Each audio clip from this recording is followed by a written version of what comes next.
about her experience as a children's author. I think you're going to love it. And then if you have questions that come up as she's talking, then go ahead and put those questions in the chat. And then I'll stop her occasionally and we'll make sure that those questions get answered. All right?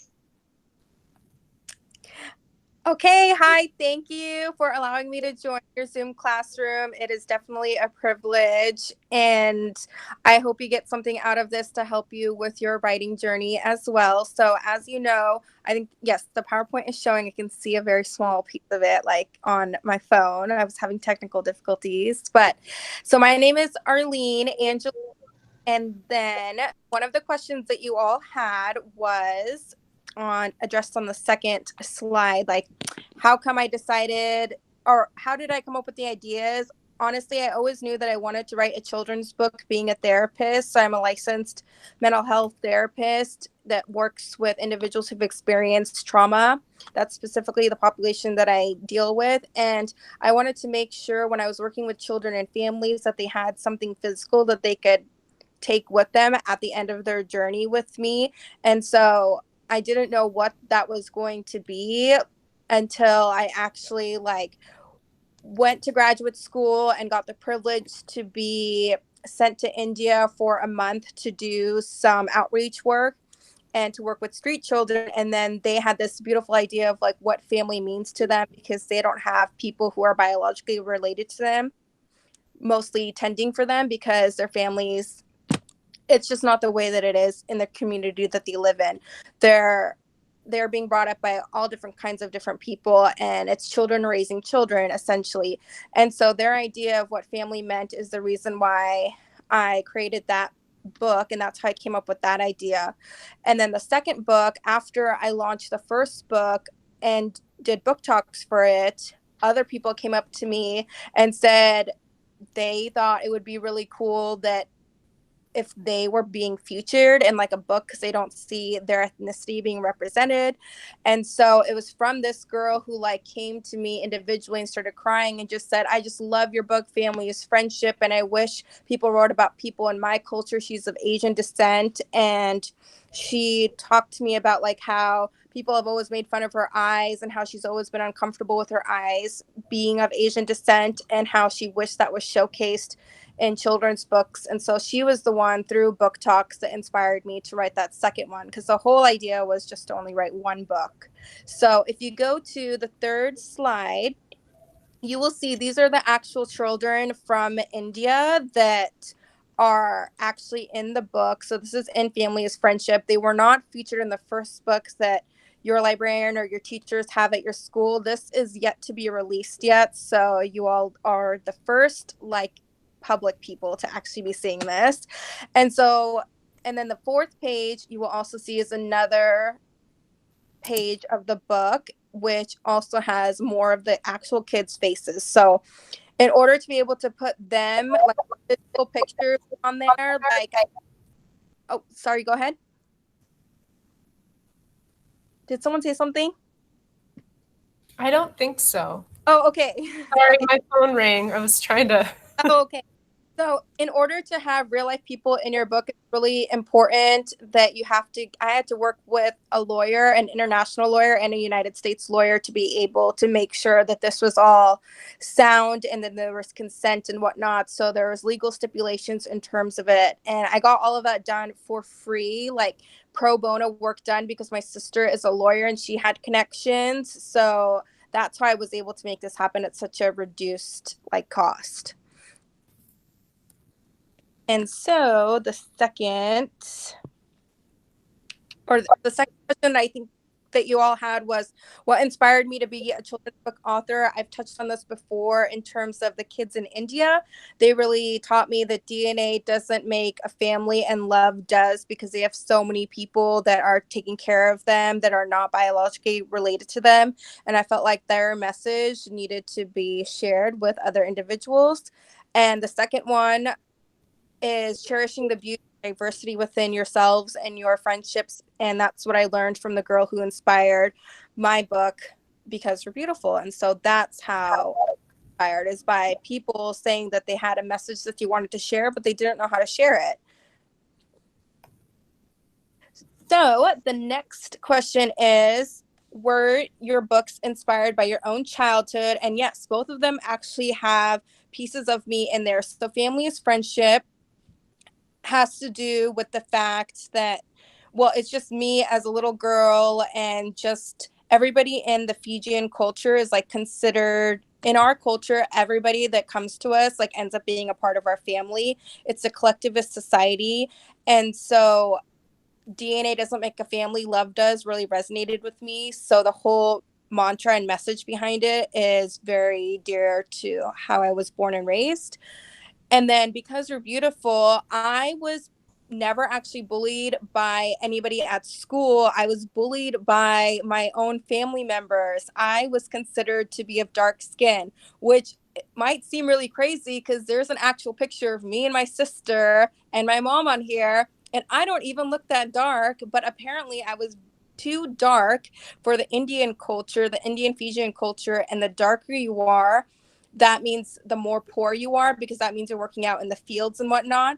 So my family chastised me because I was so dark, and they favored my sister, and I was so abused and neglected because of how dark my skin was. And it's but nobody, I never even realized, I know it might sound crazy, that I was brown. Like when I was living in Vancouver, I grew up in Vancouver, Washington, until I left and went to university. And then that's when I learned that like my skin color is different, because my family was the only one that cared about it.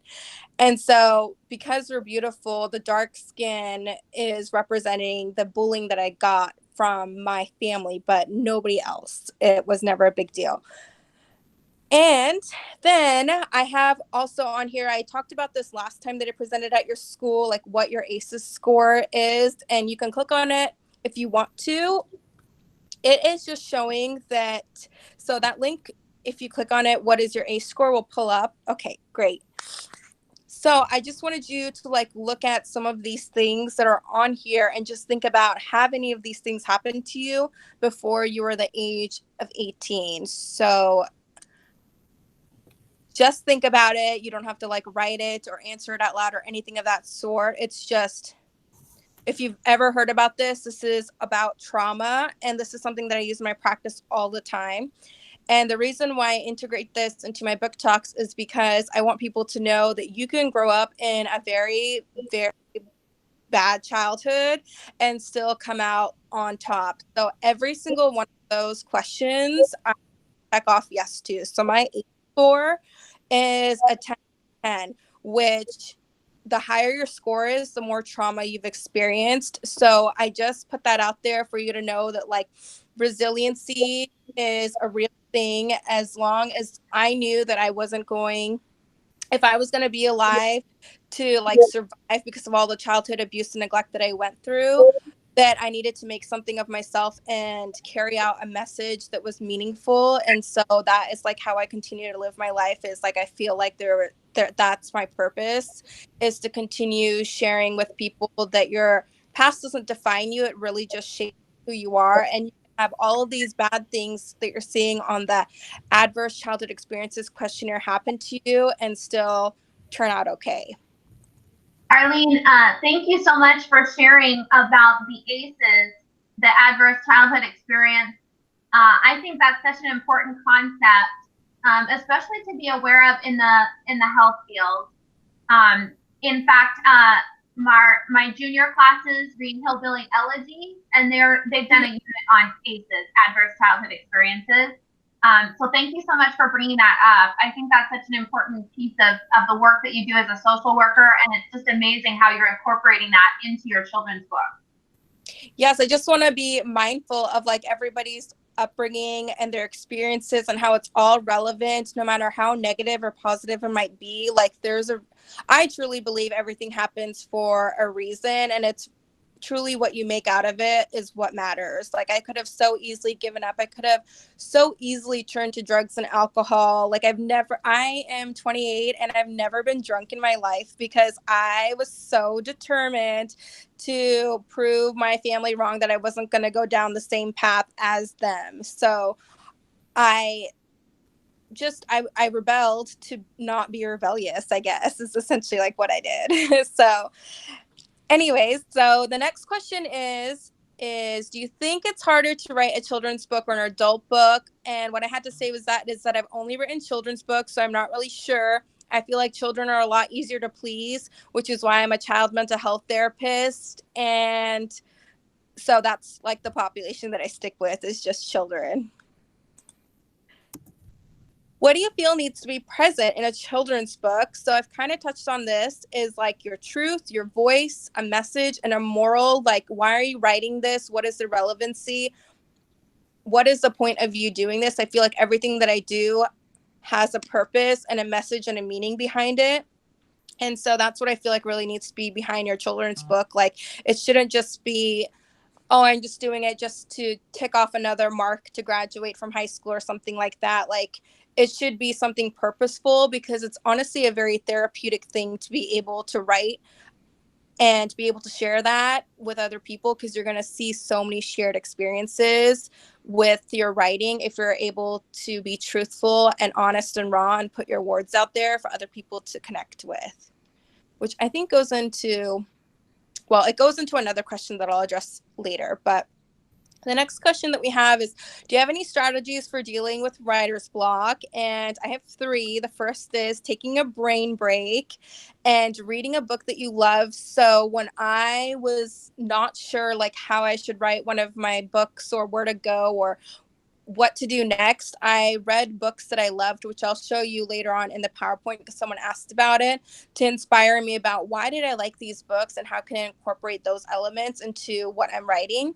And then the last piece is reminding yourself of what message you are trying to convey to your audience. Like, are you actually getting to the root of what you want to do, or are you just going through the motions? Because I feel like a book is just such a magical piece of art and literature that it should hold a lot more purpose in it. And so I'm just very intentional with the work that I do. And so that's why it's taking me so long to reprint the first book, because I want it to be absolutely perfect.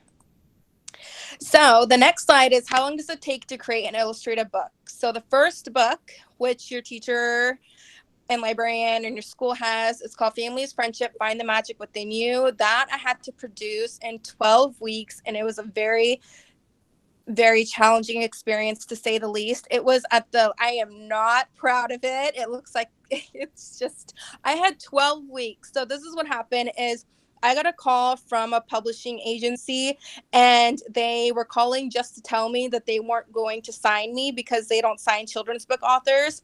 10 minutes before my class was about to start for college, I convinced this agency to pick me up as an artist or as an author and start producing children's books, because I convinced them of my message and why this was important. And unfortunately, the deadline was 12 weeks. Like, no, even if the book wasn't finished, I had to have it done from start to finish, ready to produce and at a book launch within 12 weeks. Just so happened to be the last semester of graduate school. When I was at University of Michigan, I was working full time, so 40 hours a week, and I was going to school full time. I had 21 credits at college level, like university master's level, and I had to do this on top of it. And this is the illustrator Shasta, who dropped out 10 weeks after 10 weeks of being in the project, and said she wasn't going to illustrate anymore. And I had to convince her, no, please, like, we have, like, I'm under a contract and so are you. So she did it. And so it's not my best work or quality, because I was under so much pressure with finals and school and work and life and everything, and my illustrator trying to drop out. So that one was under 12 weeks. And then Because We're Beautiful, Find the Beauty Within You, I did not have a deadline. It was go at my own pace, because I was working with the same publisher, and they allowed me to do as I wanted. And that's the same with Family's Friendship. So Because We're Beautiful, the only reason why it took like 12 months or so is because the illustrator hand does all of the illustrations. And so it took her that long. But honestly, it took me an hour and a half to write each of the stories for all of the books individually. And because that's just because I got inspired and by what people were telling me that they wanted to hear in stories. And so it was pretty easy for me to write it. It's the process is what took the longest. The illustrators take a long time, but the artwork is worth it and waiting. So, what's your favorite part of writing a book? I've kind of mentioned this already. It's just really creating a magical story because I'm able to share experiences and really make people smile. And every single person in my book is a real person that I've met in real life, and it's their real story. So it's so great to be able to say to them, to say to people that your story mattered so much that like I made a book about it and I'm sharing it so that they can be heard, especially for the kids in India. But because we're beautiful, I will show you. Well, you every single character in this book is like a real person. So this is me as like a child. This is an individual who was like the school bully but never bullied me. He was actually my friend. And this is the girl who actually inspired the story for writing Because We're Beautiful. This individual is a person who we adopted our dog from, Carlton, who's still alive. He's 14 years old and he's fighting cancer and has been for 2 years, but he's going strong.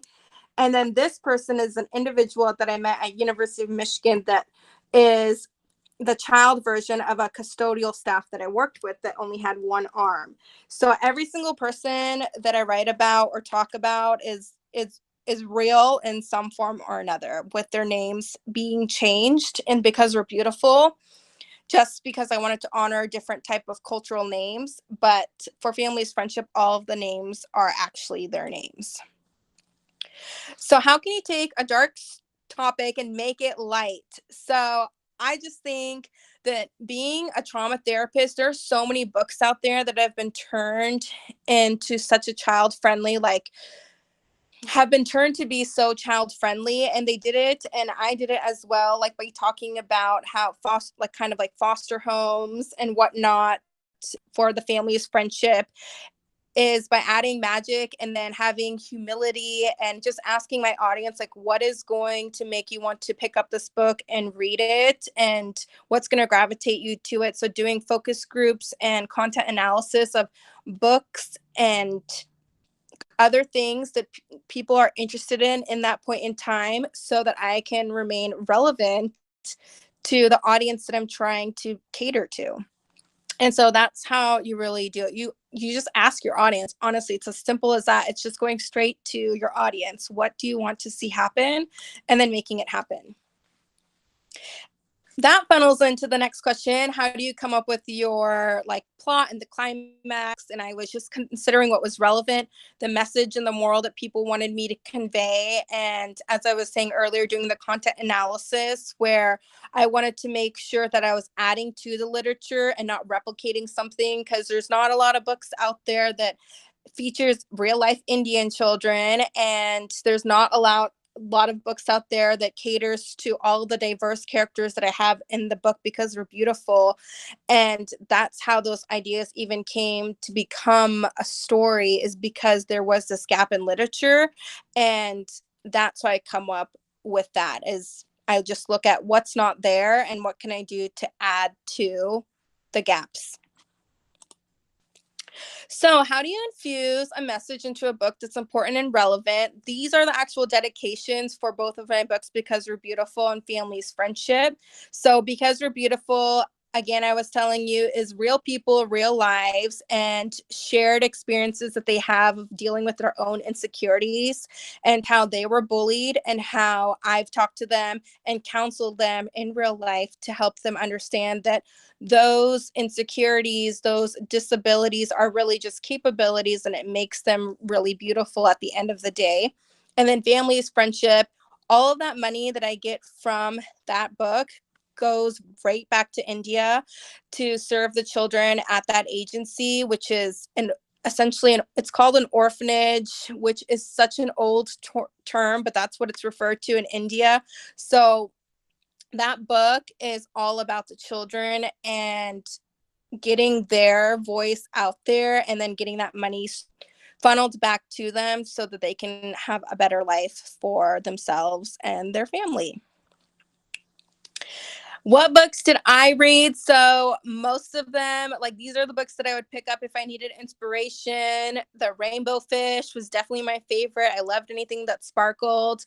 Obsessed with Arthur and Clifford and would watch the shows. I mean, it's just your traditional like children's books. Like I was into all of this. And so I tried to create a little bit of magic that these books infused into me as a reader, into my own stories, because these books are still relevant. Like these are books like from the 90s that are still referenced all the time. And I hope that my book will be like a part of something beautiful like that as well, where it can carry this message like through multiple generations. And then how do I deal with deadlines? Well, I definitely stress out, but I mean, we have to meet our deadlines. I'm contractually obligated to meet deadlines. So I just have to plan and prepare and deliver as I need. Like I'm just very strategic in what I have to do. Like this is how many pages I need to turn in, or the illustrator has to do this many things by this date for me to meet this deadline, because at the end of the day, I'm just, like bound to a contract. And so I just had to learn, how am I going to manage studying for 5 final exams or 6 final exams, still meet with my clients because I was an interning as a social worker and didn't have a car. When am I going to catch the bus? Am I going to sleep? No, probably not the last month of finals and last month of graduate school. I really didn't sleep, but it was all worth it, because at the end of the day, like I was able to produce something that I think is so meaningful for people. If I never have not made a deadline, like in my life, like it's just, I don't believe in that. it's unspeakable. Yeah, Arlene, we had a student ask, what if you don't make the deadline? And then you just said that. Like, you've always made your deadlines. Is that correct? Yeah, it's not culturally acceptable in my family. Like, you cannot not make a deadline. I have never not made a deadline. All of my professors were like, you are the only student in the history of our teachings that would turn in things before the deadline. And I just I just take deadlines very seriously. I don't know. It's just who I am. I just have never not. Yeah, I just don't miss deadlines. I know I got an email recently. I checked out a book from the library and it said that it was overdue, and I freaked out, and they were like, oh, sorry, we have to send that because we have to quarantine books for like 72 hours. And I was like, yeah, this needs to be off my record, because I do not turn in things late, because that's like how much anxiety it gives me. So I just don't miss deadlines. So I will do what I'm told to do. And I think, so the last question was, I think you guys read my bio last week, and I just updated it this weekend. So this is a little bit different in terms of what I want to do. So I still want to work with kill shelters to adopt animals that are about to be euthanized and give them a second chance at life, to work with the clients that I'm serving. But instead of adopting out kids from my agency, I would definitely want to work with children in the child welfare system, but instead of housing them, I'm just going to have them come, and all the animals that I do adopt, I want them to be adopted out to the clients that I serve. But instead of housing the people and the animals all in one place, I think it would just be better to have it be the clients come, work with the animals, and whatever animal that they bond with will hopefully be their companion pet forever. And so the adoption agency idea was influenced by, I was told, I've been in therapy my entire life because of all the trauma that I went through growing up, like in utero and whatnot. Like I have brain damage. I have a 5-second memory that's actually diagnosed because of how much trauma that I went through. And I was still able to be super successful in life despite that. And so I just wanted to do something to show people that disabilities, trauma, and all this stuff should not be any barrier into what you want to be doing in life. And all throughout the therapy that I went through, I was told that I came out on top because I had animals my entire life, rabbits in particular, my entire life, that served as my emotional support animals. And this was like really even before that was a thing. And they're really like animals. My rabbits, my entire life, have been the reason why I'm still alive today. And so that is why I plan to give back to rescuing animals. I mean, I've been a vegetarian since I was 17, although I wanted to be vegetarian even before then. My family was totally not buying it because they thought I was just being a picky eater.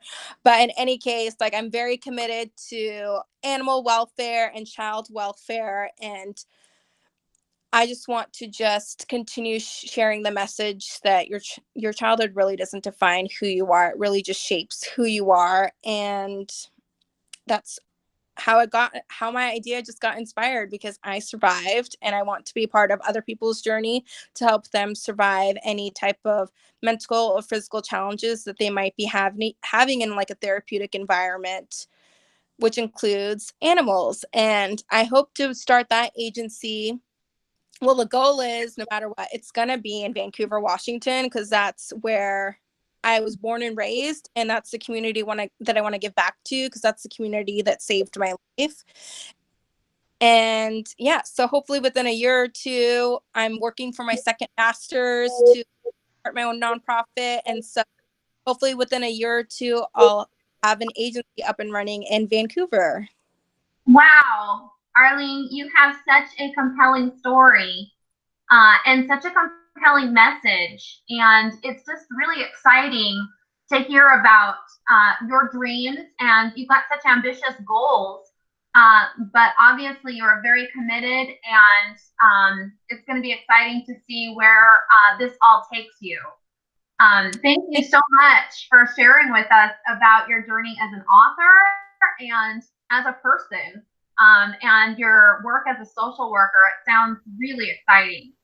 Yeah, I mean, I really just didn't take no for an answer. Like, that publishing company that said they weren't going to publish a children's book, like, if you have a dream, you got to make it happen. And I feel like I've heard so many people that I've inspired to become like say that, but it honestly is true. Like, I just showed that I was passionate about something and why this mattered, and then people made it happen for me because of that. And so I was able to address everybody's questions. I addressed all the questions that were on the document that you all gave me. But if you have any additional questions, I don't know how much time you all have, but my contact information is on the last slide to be able to reach me on social media in case you have other questions or concerns. But hopefully this was somewhat insightful and compelled you to know what you want to be writing for your children's book.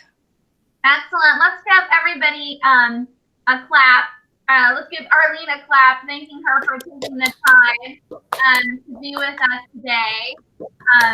So I know your time is so valuable, Arlene. So thank you so much for sharing so generously the PowerPoint, and then also your time today. It's just wonderful to get to meet you in person.